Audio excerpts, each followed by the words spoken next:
ਇਹ ਸੰਗਿਓ ਭਲਿਆਂ वाला पॉइंट ने बाबा गुलाम फरीद वाला जड़ा ना बाबा गुलाम फरीद उरी तो पिछले ध्याड़ा। अस्सलामुअलैकुम संगियो, के हाल चाल ने वालो ठीक ठाक हो जनाब। आज मैं दोबारा उसे जगह च आया जिथे चाचा होरी इतने होने। अल्लाह ताला उन्होंने अगला जहान अच्छा करे।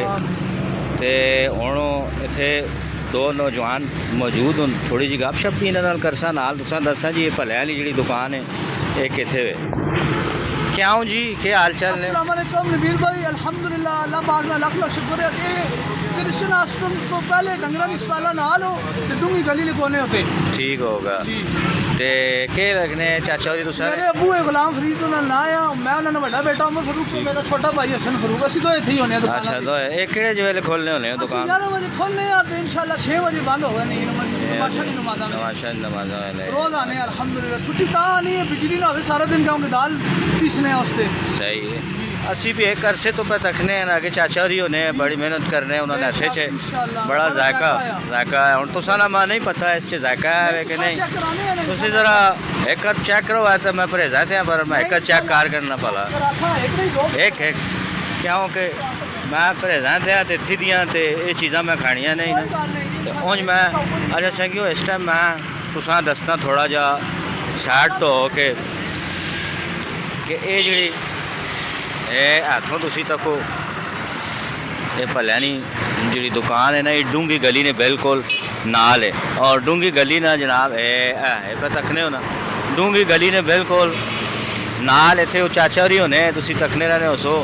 लेकिन वो इंतकाल कर गए और जदों उन्होंने इंतकाल होया तो उदों ही मैं उन्होंने वीडियो भी लाई, तुसां सारियां दस्सिया कमो बेश जी 2 लाख बंदा वो चाचे होरां दी फोटो तकी ने वो वाली। हाँ, ते तकरीबन 2 लाख बंदे ही दुआ मफरत भी की नाल नाल ये काम भी होया ना।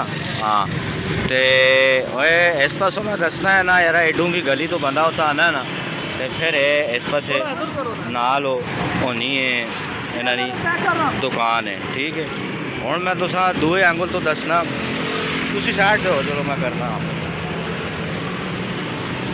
ये इन्हां दा खोखा है, ठीक है ना। इस पासों अगर तुसी तकने हो तो ये तो खूब अच्छी तरह तुसां समझ आ गया सी। तो ये जिहड़ी वेटरनरी अस्पताल है ना डंगरां वाली, उस डंगरां वाली अस्पताल ने बिल्कुल कोने च हाथों और काफ़ी मशहूर उन भलियां वाले इत्थे लोग बह के भी आम तौर पर खाने होने। ये जा तुसां भी नज़र आनी असी बाबा होरी इन्होंने वालो लै। तो हुण ये जनाब अली उन्होंने जी उन्होंने दोए जंदों कौन ये आए थे काम करने 6 बजे जड़ा ना ये बंद करने ते सुबह 11 बजे कितने जाने सुबह 11 बजे जनाब अली 6 बजे तक आ रहे हैं। तो 6 बजे तक के काम होना है ये हाथों तक हो। और संगियो मैं कहा मैं ना मैं जुले आया कम्मे की तो मैंने बड़ी नज़र पाई। तो मैं आख्या चलो थोड़ी जी वीडियो भी तुसां दस छोड़ा भलियां नहीं